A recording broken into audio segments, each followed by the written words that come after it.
Uma das coisas que eu comentei muito com vocês depois desse jogo contra o Al Hilal foi do planejamento do Flamengo para jogar esse Mundial. E aí a gente já falou sobre várias situações. A gente já falou sobre não se reforçar em tempo, a gente já falou também sobre a falta de preparação física desse elenco, o porquê dos 50 dias de férias para esses jogadores, sabendo que a gente tinha um Mundial de Clubes em fevereiro. Até concordo que a gente não soubesse que o Mundial seria do dia 1º ao dia 11, mas já se sabia que seria em fevereiro. Então o planejamento do Flamengo foi todo errado.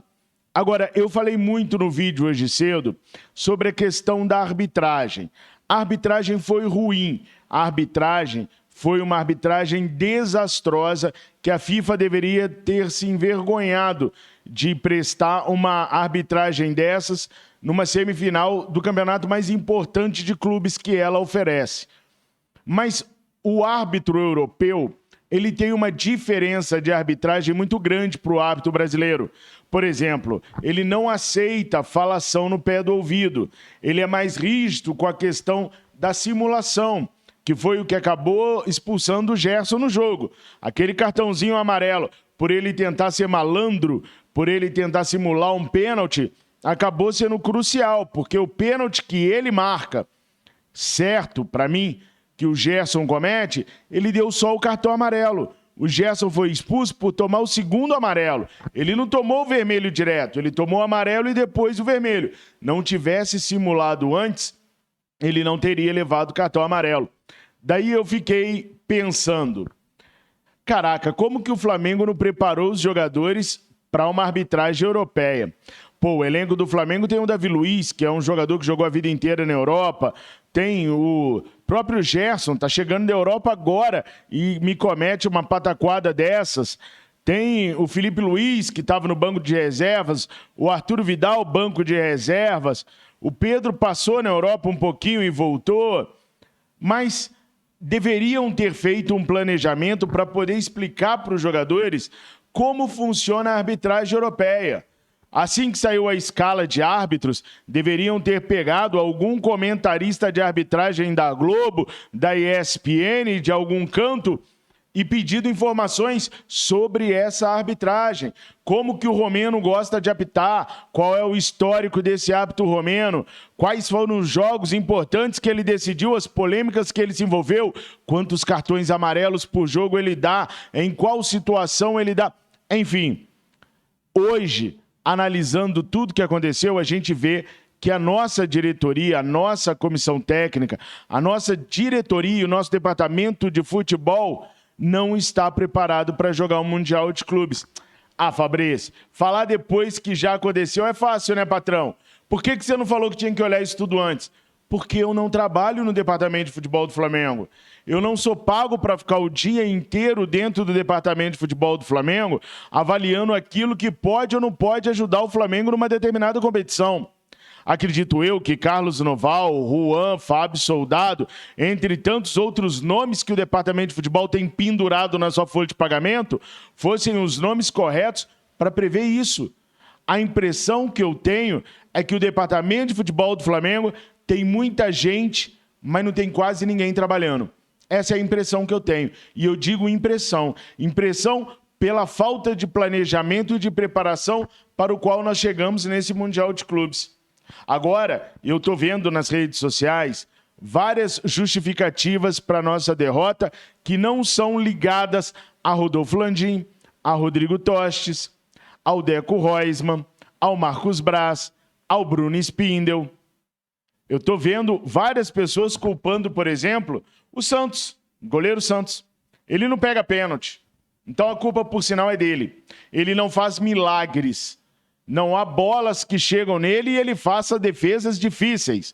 O Santos é um goleiro mediano para ruim, vejo nas redes sociais. Também estou vendo nas redes sociais que a nossa zaga é terrível e sempre foi assim.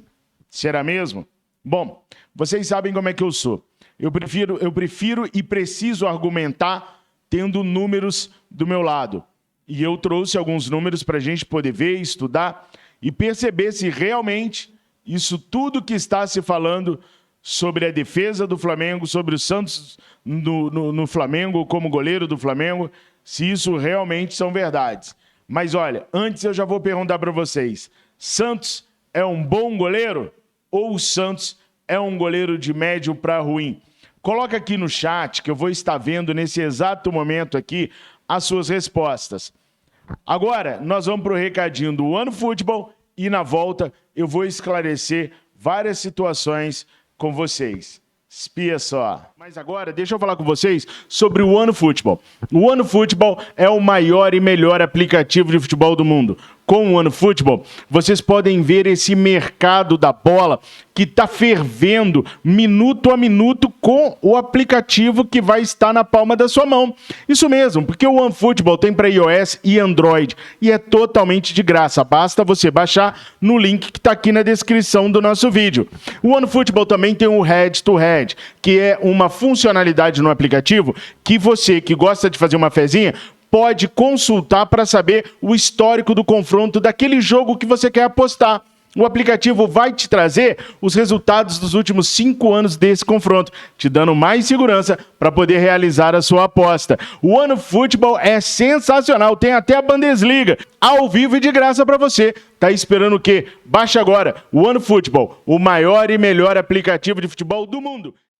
Hoje eu cheguei a esboçar alguns sorrisos no vídeo que eu gravei hoje mais cedo. E aí teve uma pergunta que tocou meu coração. Fabrício, como que você consegue dar sorriso no seu vídeo depois de uma eliminação como essa? Bom, se vocês me acompanharam aqui, vocês viram que infelizmente mais uma vez eu chorei ao vivo, né? Não gosto de fazer isso, a Miriane me xinga muito, mas a dor de uma derrota ela é muito grande e eu sou totalmente transparente com vocês. Acabei chorando mais uma vez. Mas eu sou muito grato por ser Flamengo. Eu sou muito feliz por ser Flamengo. Perdemos sim. Não foi a última derrota do Flamengo, não foi a última derrota dolorida do Flamengo, também não foi a primeira.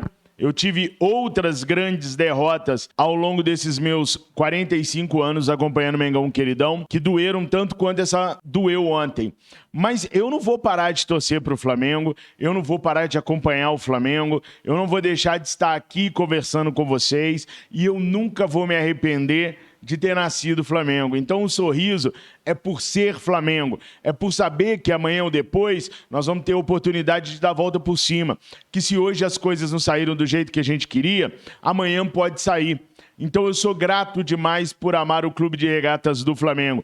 Tô triste, tô chateado, tô de cabeça inchada sim, mas eu sou grato por ser Mengão Queridão. E eu sou feliz todo dia por acordar e não ser atleticano, não ser palmeirense, não ser corintiano, não ser viceíno. Imagina nascer vascaíno, a tristeza que não é.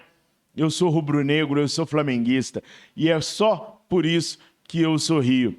Deixa o seu like, se inscreva no nosso canal, compartilha os nossos vídeos, fala para os seus amigos e as suas amigas rubro-negras para se inscreverem aqui no Resenha Rubro-Negra, lá no Fla Nação VP, porque eu falei e vou continuar falando verdades. Graças a Deus eu não tenho rabo preso. O meu único amor é o Mengão Queridão.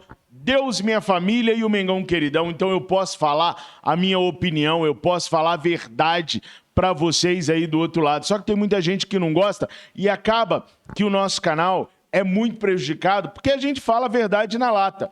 Então você que gosta de ouvir a verdade, você que gosta de saber o que está acontecendo de verdade, sem passação de pano, ajuda a gente a continuar crescendo aqui, ou então a gente vai ficar apenas com a imprensa que reproduz aquilo que a diretoria quer que seja reproduzido. E essa não é a nossa linha editorial. A nossa linha editorial é falar a verdade para você, torcedor rubro-negro, doa quem doer, mesmo que doem nós mesmos. Então bora se inscrever, recomendar o nosso canal e deixar o seu like. Ainda nessa linha de cobrança, óbvio que a gente tem que cobrar, muito o Marcos Braz, porque é ele o responsável pelo departamento de futebol.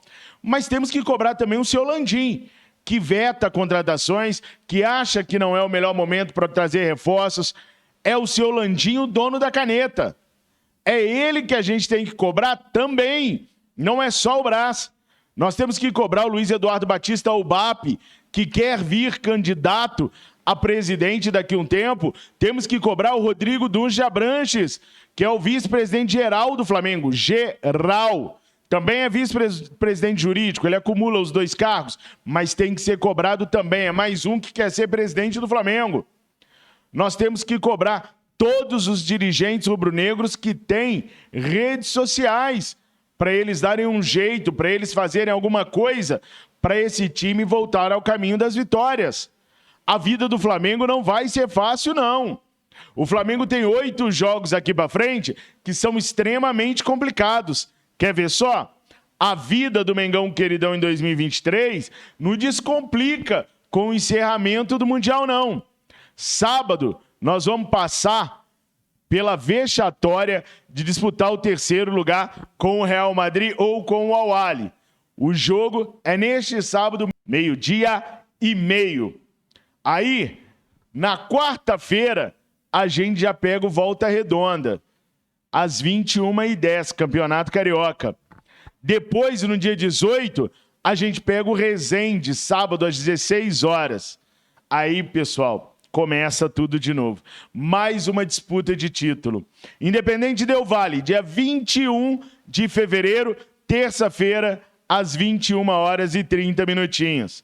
Depois, começa uma sequência de jogos insuportáveis para o Flamengo. Quando eu falo para vocês que o Flamengo não tem força fora de campo, é por causa disso daqui, ó. Botafogo, dia 25/2. Aí nós pegamos o Vasco na sequência, dia 5/3, domingo. Esses que estão com asteriscos é porque a Ferge ainda não determinou o horário, tá? Aí sabe o que acontece? Pegamos o Independente Del Valle depois do Botafogo. Pegamos antes e pegamos depois do Botafogo, dia 28/2, no Maracanã, terça-feira, 21h30, o derradeiro jogo para a disputa de título da Recopa Sul-Americana. No dia 6, pegamos os viceinhos. E no dia 8, encerramos a participação na Taça Guanabara, enfrentando o Fluminense. O Flamengo está bem no Campeonato Carioca. É líder do certame regional, tá até com uma certa diferença para o segundo colocado, que é o Fluminense, e vai se classificar para as semifinais. Mas essa sequência aqui, Independente Del Valle, Botafogo, Independente Del Valle, Vasco e Fluminense, é ingrata para Chuchu.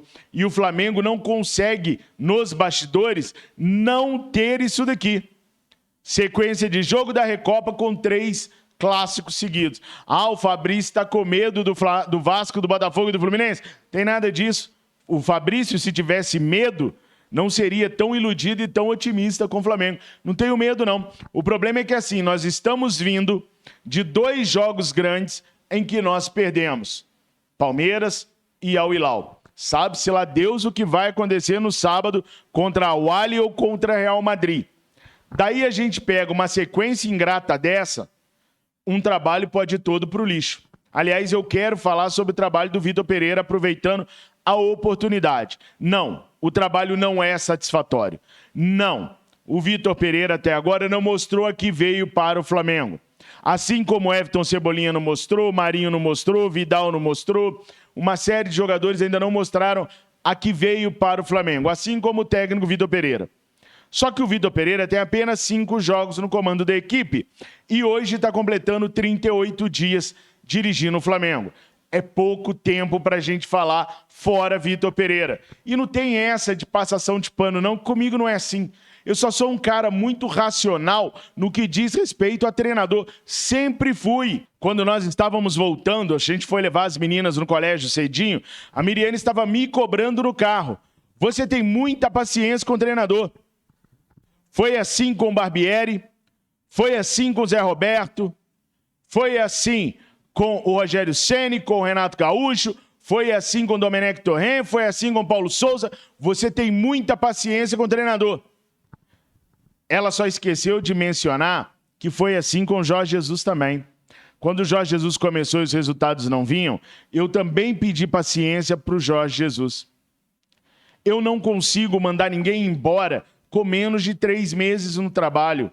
No caso de treinadores, eu não consigo ver um treinador ser mandado embora, ser demitido, com 5 jogos, 6, né, agora com o Al-Hilal, com 10 jogos. É um trabalho novo, que está começando agora, que precisa da parte física dos atletas estarem boas, para poder ser colocado em prática de verdade. Não dá para colocar um esquema tático novo que faz aquilo que a gente quer que seja feito, marcação sobre pressão, marcação alta, roubada de bola, começo de jogada, variações de jogada. Dá para fazer nada disso, que é o que a gente quer, se os caras não tiverem preparação física. O Vitor Pereira errou na escalação e quem me acompanha nas redes sociais sabe que há 4 dias atrás eu falei, esse seria meu time para a estreia. Não tinha Mateuzinho, não tinha Davi Luiz, não tinha Gerson na minha escalação, porque eu entendia que esses jogadores não estavam no seu, nem perto de estar na metade do seu nível físico e técnico e, portanto, não serviriam para poder jogar. Então, eu fico muito à vontade para poder dizer que o Vitor Pereira errou na escalação da equipe. Acho que o Vitor Pereira errou nas mudanças da equipe. Eu não teria colocado o Eric Pulgar no segundo tempo, logo na volta eu teria colocado Cebolinha, para prender mais tempo a bola no ataque, para evitar contra-ataques. Eu manteria 5 jogadores atrás, Thiago Maia, Ayrton Lucas, Mateuzinho, Léo Pereira ou Fabrício Bruno e o Davi Luiz. E deixava os outros todos soltos lá na frente para buscarem o empate e buscarem também a vitória. Até porque o Cebolinha cumpria papel defensivo também depois que entrou. Ele conseguiu parar um contra-ataque do Al Hilal, porque ele voltou. O Gabi também voltava na recomposição. Os jogadores que estão melhores fisicamente estão conseguindo ajudar. O que não é o caso do Arrascaeta, por exemplo. O Arrasca tinha que ter saído, sim. O Arrasca não está jogando nada. Se fosse o primeiro jogo que o Arrasca não jogasse, eu falava, não, mantém o cara até o final. Mas dos 6 jogos que o Flamengo fez até aqui, o Arrasca não jogou nenhum. Nenhum bem. Então a gente já tinha visto de 5 jogos para cá que o Arrasca não estava sendo decisivo para nós. Tem uma assistência no ano todo, só uma minha. E a gente sabe que ele é um cara de dar trocentas assistências. Não está bem fisicamente. Ele falou que passou as férias inteiras sem poder fazer nenhum exercício, sem poder se movimentar, sem poder fazer aquela atividade que os jogadores fazem para poder se apresentar melhor por causa do problema no pubis. Ele teve que ficar parado. Então ele não está bem fisicamente, está jogando no sacrifício e está sendo queimado. Tinha que ter saído, sim. Então eu acho que o Vitor Pereira errou numa série de tomada de decisões. Mas não é hora de trocar o comando. E isso não é passar pano. É ter uma opinião e é ser racional. É a minha opinião. Ah, mas o Dorival Júnior, dá uma olhada nos resultados do Dorival Júnior. No Brasileirão, e eu não estou falando dos 4 últimos jogos, não. E na Libertadores também. O time já vinha num declínio com o Dorival Júnior. Se o Vitor Pereira era o nome certo ou não, o tempo vai dizer. O que eu posso dizer é o seguinte, da forma como o Dorival vinha conduzindo a equipe, com as declarações de eu não posso cobrar essa equipe, os caras já ganharam tudo, ele não ia conseguir conduzir a equipe para esse ano 2023. A equipe ia deitar em cima dele. Então eu acho que beira a covardia falar, se tivesse deixado o Dorival. É um exercício de adivinhação. Não tem como saber se o Dorival daria certo ou errado, se o Dorival ganharia o Mundial de Clubes, se o Dorival ganharia a Recopa, a Supercopa do Brasil. Quando a gente vai adivinhar, eu acho que beira a covardia. Eu não concordo, não. Tá? Então, assim, se o Vitor Pereira é o homem certo ou não, não sei. Eu sei que o Palmeiras tem 3 anos que tem o mesmo técnico, que não conseguiu ganhar nem esse jogo aqui ó, no Mundial. Os caras terminaram em 4º lugar. Eles perderam essa disputa aqui. Palmeiras terminou em 4º lugar, mas manteve o treinador. O que aconteceu? Bicampeão da Libertadores, bicampeão brasileiro, campeão da Copa do Brasil. O cara ganhou tudo, simplesmente hoje é tratado como o melhor treinador do Palmeiras. E eu não queria ele no Flamengo. Então, se a gente ficar trocando treinador toda hora, nós vamos ficar num círculo que a gente não vai conseguir sair do lugar. E olha que nos últimos anos, Abel Braga, Jorge Jesus, vou ver se eu consigo lembrar de todos, Abel Braga, Jorge Jesus, Domenech Torrent, Rogério Ceni, Renato Gaúcho, Paulo Souza, Dorival Júnior, Vitor Pereira. São 8 treinadores, né, gente? Em 4 anos. É um treinador a cada 6 meses. Nós vamos continuar assim até quando? O Tite perdeu para o Corinthians a pré-Libertadores. E os caras mantiveram o Tite. O que aconteceu? Campeão da Copa do Brasil, campeão brasileirão logo em seguida. Então eu acho que a gente tem que ter um pouquinho mais de paciência com o treinador, sim. Agora, paciência tem limite. Se a gente não conseguir ver melhorias nessa equipe, até o fim do Campeonato Carioca, aí, infelizmente, foi mais uma escolha errada e tem que trocar. E aí eu vou fazer meia culpa, porque eu acho até hoje o Vitor Pereira um baita de um treinador. Acho que o tempo para ele colocar um time para o Mundial de Clubes foi curto, por isso eu não consigo colocar nas costas dele um peso grande de responsabilidade. Com 38 dias, o time do Jorge Jesus não jogava absolutamente nada. Dentro de 38 dias, nós tomamos um sapeca do Bahia, nós tomamos um sapeca do Emelec, nós vínhamos aos trancos e barrancos com o Mister, com o Jorge Jesus. É sempre muito bom lembrar isso. Ah, o Fabrício está passando pano pro Vitor Pereira porque ele falou que o Vitor Pereira era bom. Não tem nada disso, velho. Eu não morro com a razão, eu não quero nem ter razão. Se o Vitor Pereira amanhã ou depois se mostrar um incompetente, eu vou falar, errei. É um incompetente. Como eu falo do Domenech, eu fui iludido pelo Domenech porque ficou sentado 13 anos no banco do Pep Guardiola. Eu falei assim, opa, vai ser bom, hein? 13 anos com o Pep Guardiola. O Rafinha escreveu no livro que foi ele, o Domenech, quem o trocou de posição. Há várias menções ao Domenech no livro do Guardiola, no livro de não sei mais quem. Opa, vai dar bom para nós. E o Domenech foi um dos piores treinadores que passaram no Flamengo. Meia culpa, sempre falei aqui que eu fui iludido com ele. Então eu não estou defendendo o Vitor Pereira, eu estou defendendo a continuidade de um trabalho que começou há 38 dias e tem 6 jogos. Se vai dar certo ou não, para o futuro a gente vai ver. E na hora certa, na hora que eu achar que está na hora certa, aí a gente debate. Eu entrarei no debate de troca ou não de treinador. Mas não dá para ter 8 treinadores em 4 anos, né, nação? Vocês vão de convir comigo que não tem como ter 8 treinadores em 4 anos. Bom, eu tô vendo a galera aí descendo o porrete no Santos. E eu até falo para vocês o negócio. Realmente o Santos esse ano tá complicado para chuchu. Realmente o Santos esse ano não tá inspirando confiança. Mas será que o Santos é esse goleiro que todo mundo tá falando aí, mediano para ruim?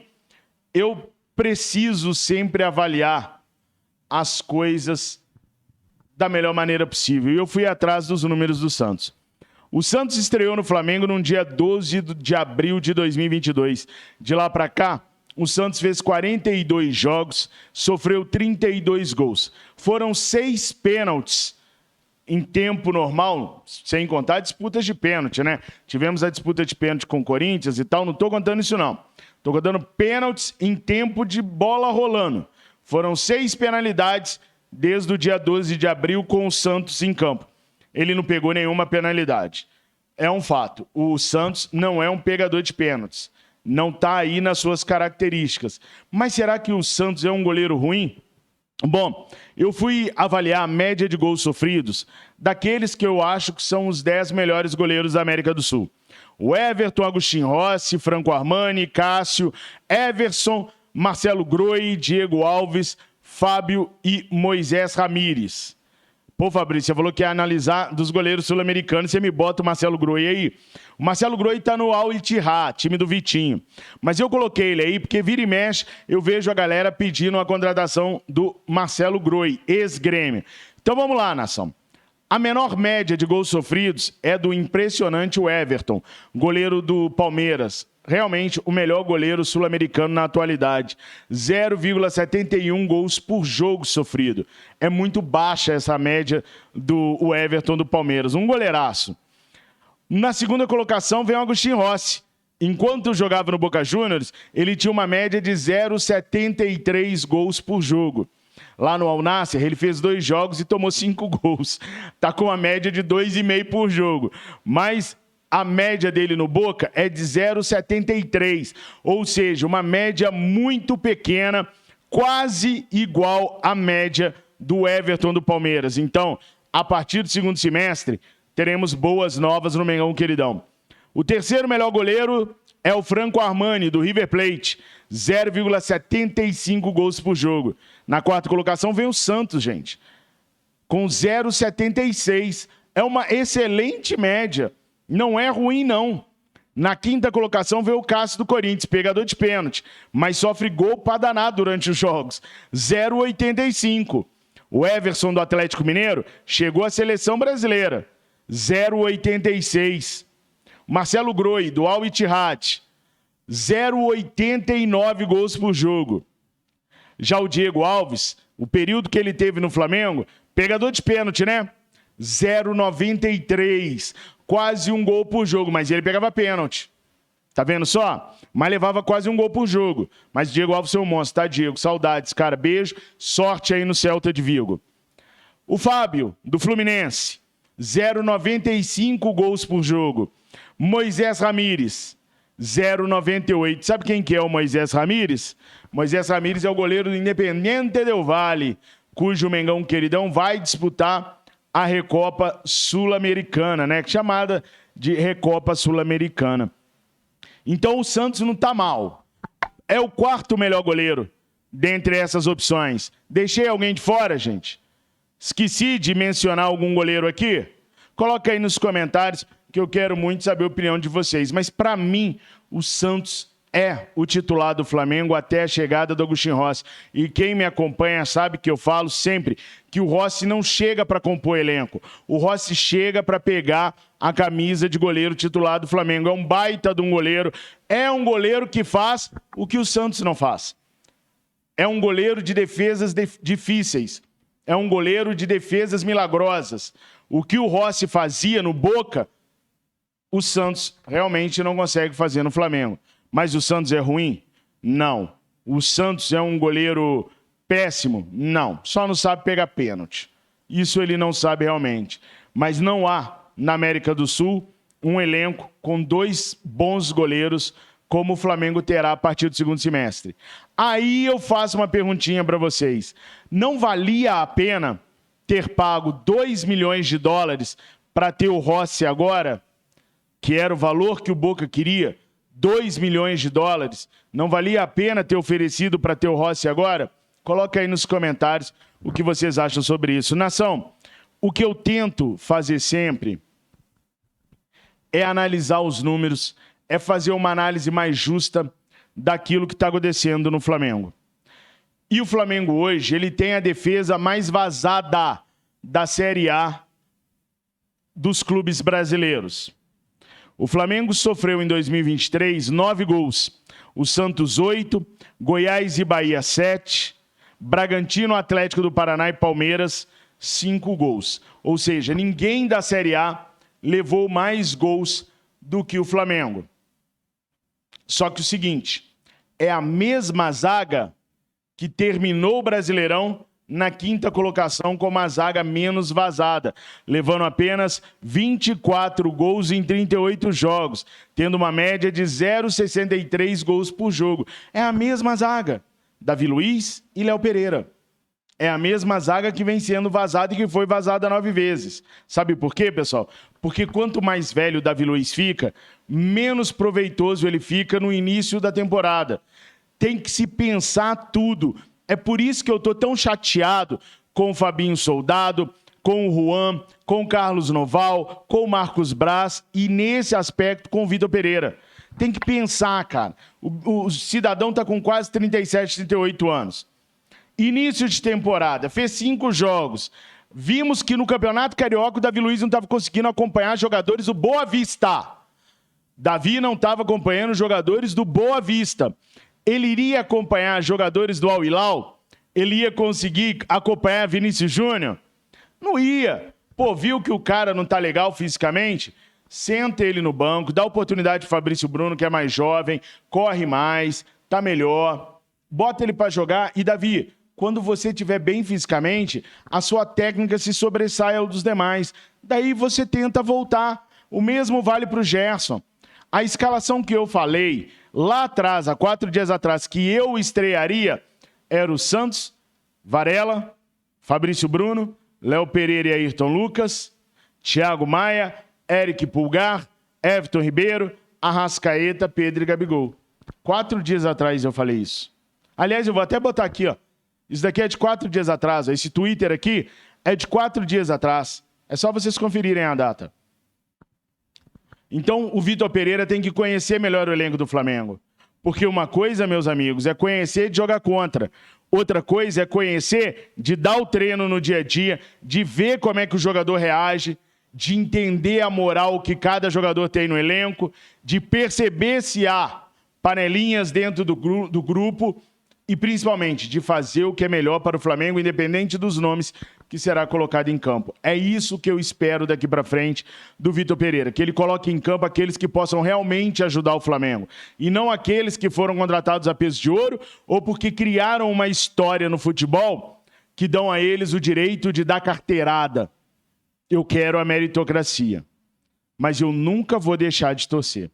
Sábado, eu vou torcer pra caraca, mesmo com o coração moído, exprimido, arrebentado por não estar jogando o jogo das 16, tá jogando o jogo das 12h30, mas eu vou torcer muito porque eu amo esse clube e eu quero o melhor para ele sempre. Não vai ter um dia na minha vida que eu vou desejar mal para o Flamengo. Não vai ter um dia na minha vida que eu não vá torcer para o Flamengo. Contrariado, dolorido ou não, eu vou sempre torcer para o Mengão queridão. E eu sei que você aí do outro lado também não vai abandonar o Flamengo. Também vai torcer e também vai ficar do lado do Flamengo. Eu juro que no pior momento vou te apoiar até o final. Dali, dali, Flamengo. Dali, dali, Flamengo. Sou Flamengo com muito orgulho e com muito amor. Não é assim? Que seja. Nação, não esquece de deixar o seu like, se inscrever no nosso canal, compartilhar o nosso vídeo, falar para os seus amigos sobre a existência do Fla Nação VP, do Resenha Rubro-Negra. Tamo juntos. Fiquem com Deus. Saudações rubro-negras. Mengo, Mengo, Mengo, Mengo. Mengo, Mengo, Mengo, Mengo, Mengo.